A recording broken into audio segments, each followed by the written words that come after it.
Over the past several weeks, I've been grateful to work with Governor Mills and Commissioner Heather Johnson of DECD on perfecting the measure before you, which will appear as an amendment to my LD 1484. I also want to thank my Broadband Caucus co-chair, Representative Seth Berry, and the other two co-chairs, Senator Chloe Maxman and Representative Tom Schofield, for their helpful guidance in co-sponsoring this measure.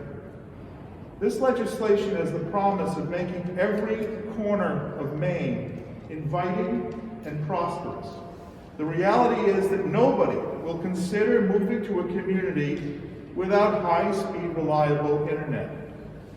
The very survival of many towns across our state is at stake with the decisions we make.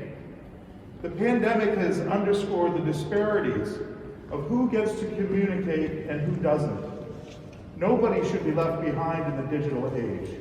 This includes small business people trying to reach customers, students struggling to learn remotely, rural patients pursuing state-of-the-art telehealth options, and older people trying to keep in touch with family during the pandemic. Their need is urgent, and the time is now for a bold, bipartisan initiative.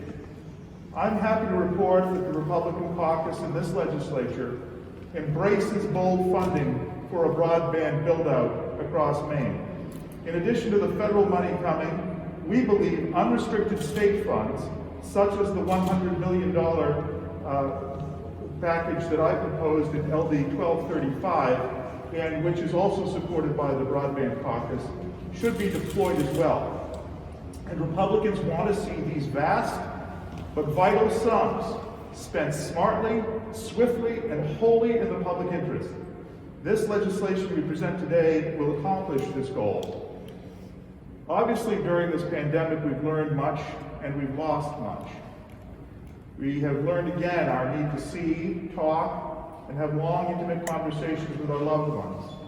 This has been especially poignant for isolated people who haven't been hugged in a long time. We have learned again that the ability of someone with mobility issues, getting along in years, and who lives in a rural area, to look in the eye of a top doctor is tremendously liberating, hopeful, and enlivening. Widespread high-speed internet will help stanch the brain drain of young professionals leaving the state for jobs and help people in Maine build futures here. We all know stories of our kids and grandkids being kicked out of their offices in New York and Boston and told to go off and work remotely. Many are taking the chance to move back to Maine, to family, to our small towns, and to our magnificent outdoors. We can and we must seize this unique moment and embrace this opportunity. In my view, it is the big, hairy, audacious goal for this legislature. We can set Maine apart and launch a brighter, more prosperous future.